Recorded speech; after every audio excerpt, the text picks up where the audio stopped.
अकोला महानगरात मातंग समाजाचा महामोर्चा लक्षवेधी. आरक्षण उपवर्गीकरणाची मागणी. प्रतिनिधी वर्षा फुसे, अकोला. अनुसूचित जातीच्या आरक्षणात उपवर्गीकरण लागू करावे या मागणीसाठी आज अकोला महानगरात मातंग, सुदर्शन, वाल्मिकी आणि खाटीक समाजाच्या वतीने भव्य महामोर्चा काढण्यात आला. पाऊस असूनही हजारोंच्या संख्येने समाज बांधव या मोर्चात सहभागी झाले होते.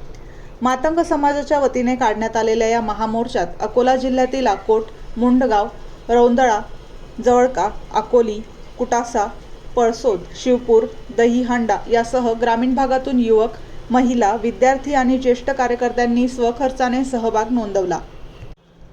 या महामोर्चाला राष्ट्रीय लहुशक्ती संघटनेचे अध्यक्ष परिमलदादा कांबळे, लहुजी शक्ती सेनेचे संस्थापक अध्यक्ष लहुश्री विष्णुभाऊ कसबे, डॉक्टर अण्णाभाऊ साठे यांचे नातू सचिनभाऊ साठे, लहुजी शक्ती सेना महाराष्ट्र प्रदेशाध्यक्ष कैलासदादा खंदारे, अण्णाभाऊ साठे पुरस्कार प्राप्त डॉक्टर रामकृष्ण डोंगरे, राजेश भाऊ घोडे, उमेश लखन, धनंजय धनाडे, योगेश सोनोने, रुपेश खडसे आदी मान्यवर प्रमुख उपस्थित होते.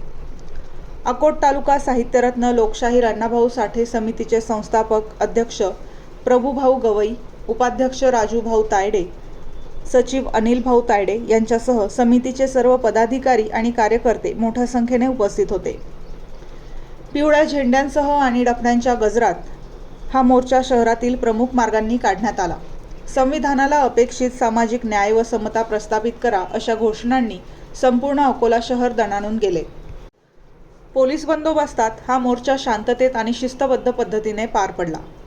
यावेळी बोलताना मान्यवरांनी लवकरात लवकर अनुसूचित जातीमध्ये उपवर्गीकरण लागू करण्याची ग्वाही दिली. तसेच 1 ऑगस्ट 2026 रोजी लोकशाहीर डॉक्टर अण्णाभाऊ साठे यांच्या जयंतीनिमित्त मातंग, सुदर्शन, खाटीक आणि वाल्मिकी या उपेक्षित समाजाला आनंदाची बातमी मिळेल असेही त्यांनी सांगितले.